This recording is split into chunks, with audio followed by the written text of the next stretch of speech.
Selamat pagi dan salam sejahtera kepada doktor. Hari ini saya dan ahli kumpulan saya akan membentangkan proses pengandaan dalam bahasa Melayu dan juga akan membentangkan yang dalam-dalamnya iaitu jenis proses pengandaan dalam BM bahasa Melayu dan fungsi proses pengandaan kata dan proses pengandaan kata dalam jenis kata.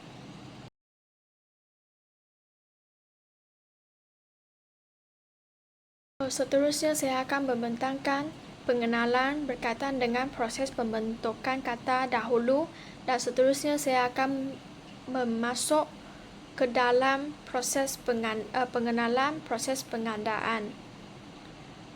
Jadi pengenalan kepada proses pembentukan. Proses pembentukan kata merupakan proses yang membentukkan kata-kata yang baharu dan cara untuk membinakan kata-kata kosakata yang baru. Dan proses pembentukan kata ini juga dikenali sebagai proses morfologi.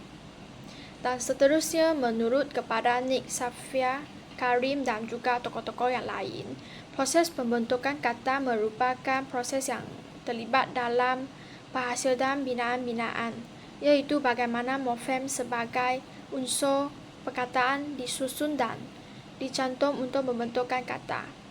Dan seterusnya terdapat 4 jenis proses pembentukan kata. Yang pertamanya adalah proses pembentukan proses penimbuhan dan kata dasar melalui proses ini akan membentuk kata terbitan. Dan seterusnya adalah proses penggandaan. Selepas kata dasar mengalami proses tersebut akan membentuk kata ganda. Dan seterusnya adalah proses pengakroniman. Selepas mengalami proses tersebut, kata dasar akan membentuk kata tunggal. Dan yang terakhirnya adalah proses pemasbukan dan juga akan membentuk kata masbuk selepas mengalami proses tersebut. Jadi, bentuk kata mempunyai hubungan yang sangat rapat dengan proses pembentukan kata. Seterusnya saya akan membentangkan pengenalan tentang tajuk kajian yang kami ambil, iaitu proses penggandaan dalam bahasa Melayu. Proses penggandaan ini merupakan sejenis proses pembentukan kata dalam BN. Dan proses ini merupakan proses yang menerbitkan kata dengan cara mengulang sebahagian atau keseluruhan elemen yang terdapat dalam kata dasar. Seterusnya, proses penggandaan ini juga dikenali sebagai reduplikasi, iaitu pengulangan kata-kata. Dan jenis bentuk kata yang dihasil melalui jenis proses penggandaan ini adalah kata ganda. Seterusnya adalah jenis proses penggandaan dalam BM. Terdapat 3 jenis proses penggandaan dalam BM. Yang pertamanya adalah penggandaan separa, yang kedua penggandaan penuh, dan terakhirnya adalah penggandaan berletak. Dan saya akan memasukkan setiap jenis penggandaan dengan lebih detail. Yang pertama, kepada jenis penggandaan adalah penggandaan penuh. Penggandaan penuh ini adalah satu proses yang melibatkan penggandaan keseluruhan kata dasar, sama ada kata dasar tersebut ini berimbuhan atau tidak berimbuhan. Dan penggandaan penuh ini adalah mempunyai 2 jenis atau dalam kata tunggal atau kata berimbuhan. Saya akan memberikan contoh-contoh perkataan yang dalam kedua-duanya. Yang pertamanya kata tunggal. Terdapat contoh-contoh kata dalam kata tunggal seperti meja-meja, ayat-ayat, sekolah-sekolah. Yang kedua adalah kata berimbuhan. Dalam awalannya terdapat contoh-contoh perkataan seperti pemimpin-pemimpin dan ketua-ketua. kepada pemimpin-pemimpin, terdapatnya awalan pem dan ketua-ketua mempunyai awalan ke, dan seterusnya adalah dalam akhiran. Terdapat contoh perkataan seperti amalan-amalan, ajaran-ajaran. Dalam amalan-amalan, imbuhan akhiran an digandakan, dan ajaran-ajaran juga akhiran an terdapatnya dan digandakan. Dan seterusnya dalam apitan. Sebagai contoh kata adalah persatuan-persatuan dan permainan-permainan. Permainan terdapat apitan, imbuhan apitan pern dengan an, dan persatuan-persatuan juga mempunyai apitan imbuhan yang sama. Seterusnya saya akan membentangkan jenis penggandaan yang kedua. Jenis penggandaan yang kedua adalah penggandaan separa. Penggandaan separa ini merupakan proses penggandaan yang melibatkan reduplikasi sebahagian kata, sama ada kata dasar itu merupakan kata tunggal atau kata terbitan. Kata terbitan adalah juga dikenali sebagai kata berimbuhan. Jadi saya akan membentangkan penggandaan separa dengan lebih detail. Penggandaan separa ada dalam kata tunggal dan kata berimbuhan. Kepada kata tunggal terdapat contoh-contoh katanya. Yang pertamanya, laki menjadi lelaki, pohon menjadi pepohon, dan gelang menjadi gelang.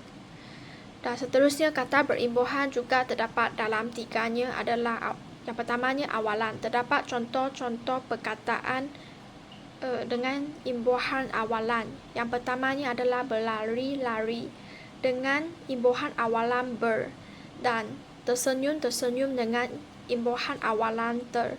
Dan seterusnya adalah imbuhan akhiran. Terdapat contoh kata seperti sayur-sayuran dengan imbuhan akhiran an, dan kenang-kenangan dengan imbuhan akhiran an. Dan juga terdapat dalam apitan terdapat contoh perkataan seperti bersalam-salaman. Imbuhan apitan ber dengan an, dan seterusnya memburuk-burukkan dengan imbuhan apitan mem dengan kan.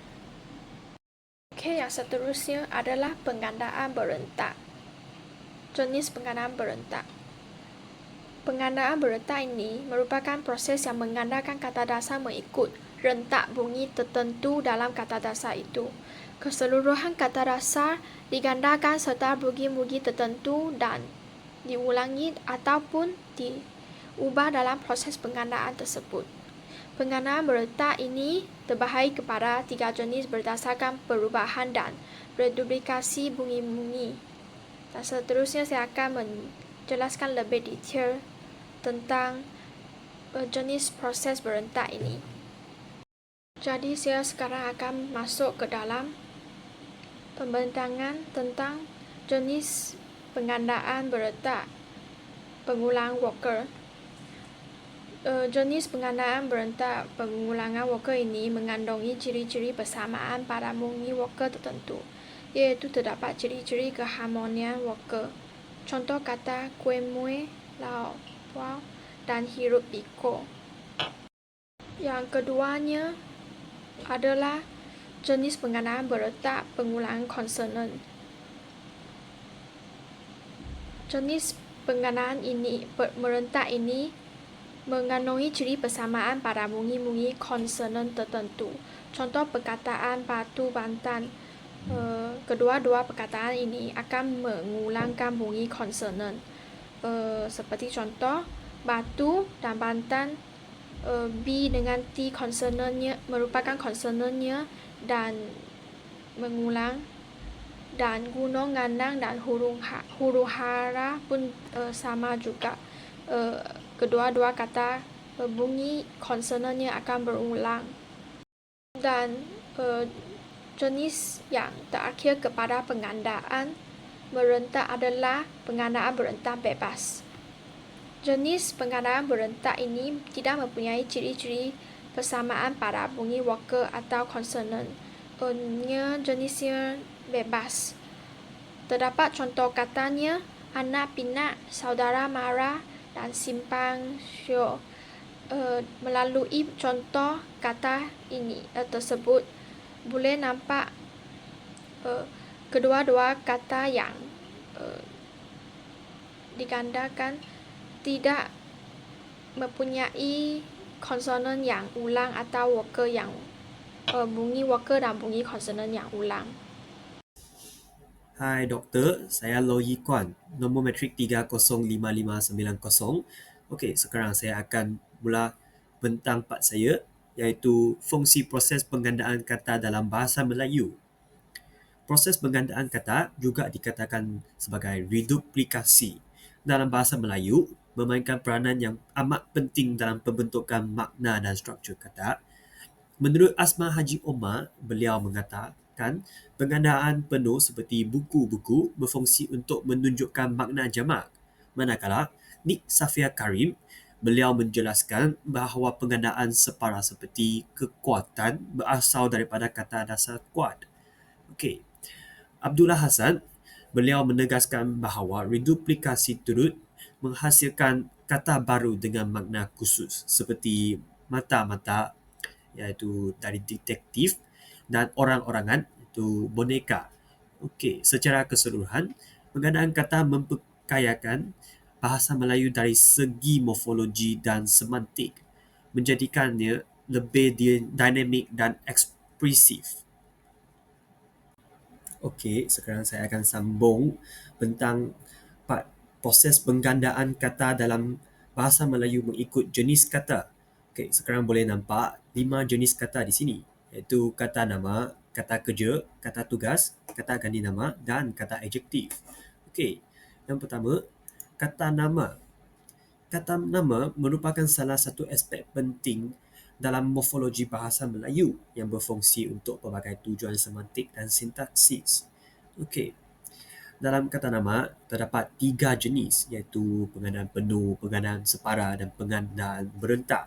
Ini dah bentang dari Sing Yin di atas sana, dah bentang. Okey, sekarang saya cuma bagikan contoh penggandaan kata nama, iaitu seperti rumah-rumah, buku-buku atau anak-anak, sayur-sayur dan lain-lain. Okey. Yang kedua iaitu kata kerja. Okey, dalam kata kerja terdapat 4 aspek iaitu duratif iaitu berterusan, frekuentatif iaitu berulang, intensif dan juga tentatif iaitu percubaan. Okey, sekarang saya akan bagi setiap aspek satu contoh. Contoh duratif iaitu anak-anak itu berlari-lari di padang, berlari-lari. Dia memeriksa. Contoh frekuentatif, dia periksa dokumen itu. Periksa itu berkandungan kata kerja.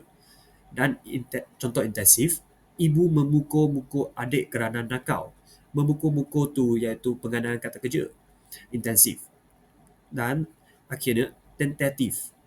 Cuba kamu rasa-rasa kuih ini. Rasa-rasa tu contoh penggandaan kata kerja tentatif. Okey. Dan seterusnya iaitu kata tugas. Okey. Dalam kata tugas merupakan fenomena yang kurang produktif berbanding dengan kata nama, kata kerja, kata adjektif dan kata ganti nama. Namun tetap wujud dengan fungsi tertentu. Okey, menurut Asma Haji Omar, beliau telah mengatakan penggandaan kata tugas seperti kata sendi nama, dari atau ke dan kata hubung serta jarang berlaku dan biasanya bertujuan untuk memberikan penekanan atau makna berulang dalam konteks tertentu. Okay, sebagai contoh, penggandaan kata bantu seperti sudah dalam ayat dia sudah makan memberi makna penegasan bahawa perbuatan itu benar-benar telah selesai. Okey, ini contoh kata tugas. Okey, dan seterusnya kata ganti nama. Okey, kata ganti nama Uh, seperti saya, kamu, atau kata bilangan. Satu, satu, dua, dua. Okey, proses penggandaan kata kandinama ini menunjukkan berapa fleksibelnya sistem penggandaan dalam bahasa Melayu mencipta variasi makna. Ini menurut Asma Haji Omar. Okey, sekarang kamu boleh nampak jenis kata yang terakhir iaitu kata adjektif. Okey, dalam kata adjektif, penggandaan ini berfungsi untuk memberi penekanan atau menguatkan makna. Contohnya, cantik-cantik. Dia berikan makna sangat cantik. Dan panas-panas, itu maksudnya amat panas. Okay. Selain itu, penggandaan kata adjektif juga boleh membentuk makna perbandingan. Seperti kecil-kecil, iaitu agak kecil. Atau tinggi-tinggi. Maksud tu cukup tinggi. Okey, inilah part semua proses penggandaan kata dalam bahasa Melayu mengikut jenis kata. 5 jenis kata ni. Okey. Okey. Sebagai rumusan, proses penggandaan kata juga dikatakan reduplikasi dalam bahasa Melayu merupakan salah satu mekanisme penting dalam pembentukan kata yang memperkayakan sistem morfologi dan semantik bahasa. Okey, berdasarkan analisis yang kami jalan, okey, kami dapat mengetahui bahawa proses ini bukan sahaja berfungsi untuk menghasilkan kata baharu, tetapi juga memainkan peranan dalam menyampaikan pelbagai nausa makna bergantung pada konteks penggunaannya. Okey, proses ini bukan sekadar penggunaan bunyi sahaja, tetapi mempunyai fungsi gramatikal dan semantik yang kompleks. Keupayaan bahasa melalui untuk menghasilkan makna yang pelbagai melalui reduplikasi menjadikannya lebih dinamik dan ekspresif. Okey, melalui kajian ini kami boleh mengetahui tentang proses penggandaan kata lebih baik dan lagi faham macam mana boleh guna mekanisme ini. So kami memang boleh dapat belajar banyak melalui kajian inilah. So ini semua pembentangan hari ini saja. Terima kasih doktor.